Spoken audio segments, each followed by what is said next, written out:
Hey everyone, this is Lindy from Love Create Celebrate. Welcome back to my channel. Today I am joining the DIY Mummy for the DIY and Decor Challenge for fall. Her page will be linked in the description as well as a link to the whole playlist. There's a ton of great DIY and decor ideas, and today I'm sharing 3 dollar store DIYs. I'll be honest, when I went to the dollar store, I had no idea what I was gonna make. I found a few random things. I tried some things out. I've got 3 projects that I really like and I'm showing off today. They'll cost you next to nothing to make because it's all made with dollar store supplies, and I really think you're gonna love it. So the first thing I picked up was this little wooden easel. And I thought I was going to use it for something separate, but I ended up meshing it with the next thing I bought, which was a simple dollar store canvas, some dollar store wooden letters, and some wooden dowels. The canvas was 12 by 16 inches, and it turned out the dollar store had wooden dowels that were exactly 12 inches to fit across the canvas. So when I saw these and I saw the little wooden letters, I was like, I'm totally going to try to make some kind of DIY letterboard with this. Letterboards are so popular year-round, but I definitely see them come out more in the fall and the holiday season. So this was the perfect opportunity to make one. So I decided the easiest way to do this would be just to make 4 little shelves for the letters. So I got out a measuring tape. It's a 16-inch canvas, and I decided to put marks at 4 inches, 7 inches, 10 inches, and 13 inches. So all of my gaps between the lines will be 3 inches, and I wanted to have a little bit of extra space at the top of the letterboard because there'd be letters sitting on top, and I thought visually it would look a little bit better. If you wanted to do more rows than me, you definitely could squeeze in a few extra. The letters are just about 1 inch tall, so there's lots of space to do extra rows if you want to. I hate using a glue gun and burning my fingers, so I grabbed one of my favorite multi-purpose glues, which I will link to in the description below. I put that across one side of each of my dowels, and then I glued it to the marks that I had made on the canvas.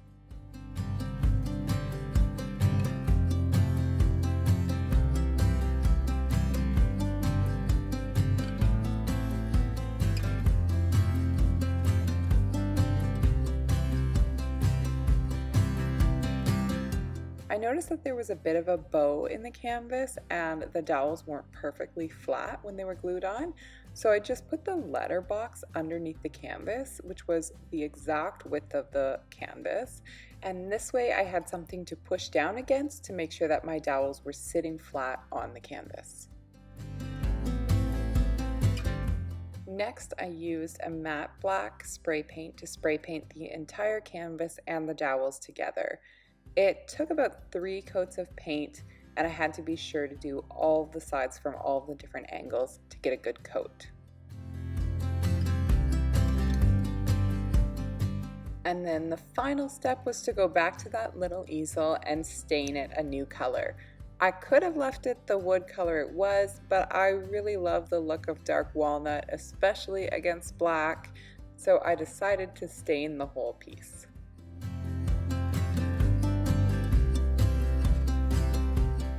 When everything is dry, you can put your canvas onto your easel and set up that letterboard with whatever you'd like it to say.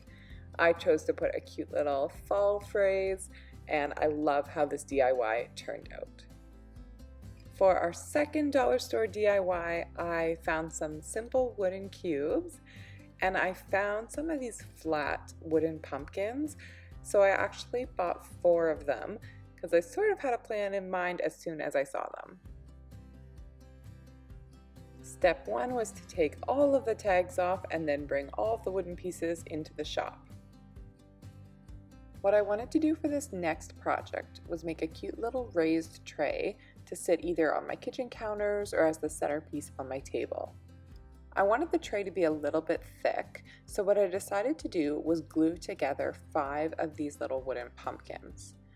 To do this, I used some wood glue, squeezed it all over the layer of the pumpkin, and then stacked all 5 pumpkins together. I did one piece at a time, gluing and stacking as I went, and trying to make sure to line up all of the edges as I put the next piece of wood on top.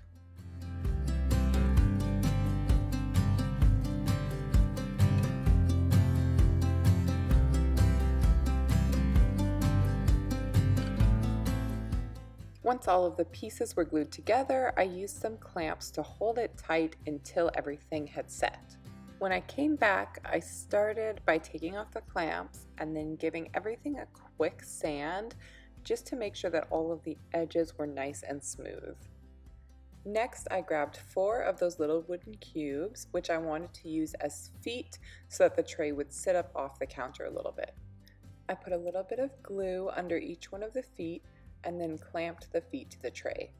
Once they were clamped down, I was careful to wipe away any excess glue because I knew the glue would not take the stain very well afterwards.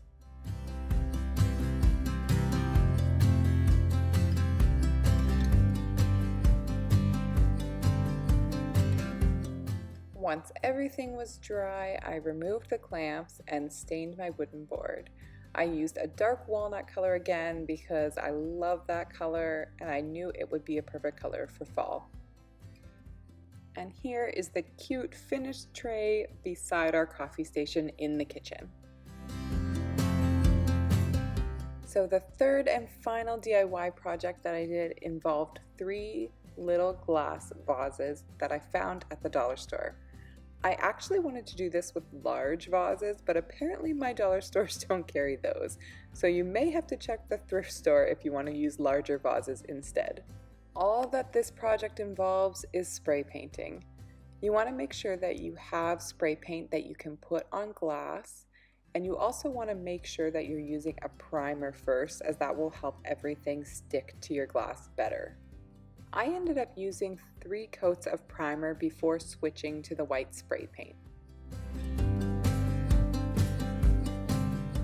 Next, I did a couple coats of white spray paint before switching to my accent color. I wanted these guys to be cute, decorative, 2-tone accent vases. So I chose almond as the other color of spray paint, and I had to mask off half of the vase before I painted to protect it. The easiest way to mask off half the vase is just to use a regular plastic bag.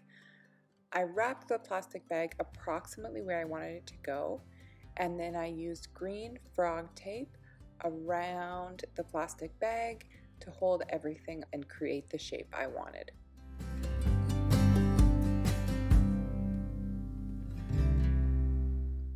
Next, I did the same process to protect the top half of the other 2 vases using a plastic bag, and then I got ready to add my first coat of the almond colored spray paint. To get really nice coverage on the vases, I had to do about 2 coats of spray paint in this color as well. The final step was to remove the plastic bags and the tape and reveal our beautiful new fall vases.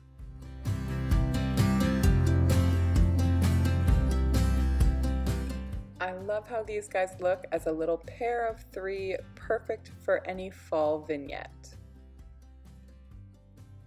So there you have it, 3 beautiful modern fall decor pieces, all made from dollar store products. Thank you so much for watching. If you liked these dollar store DIYs for fall, please give this video a thumbs up and let me know in the comments below. I can't wait to hear what you think. And as always, hit that bell to be notified of more great DIY and home renovation videos. Thanks for watching.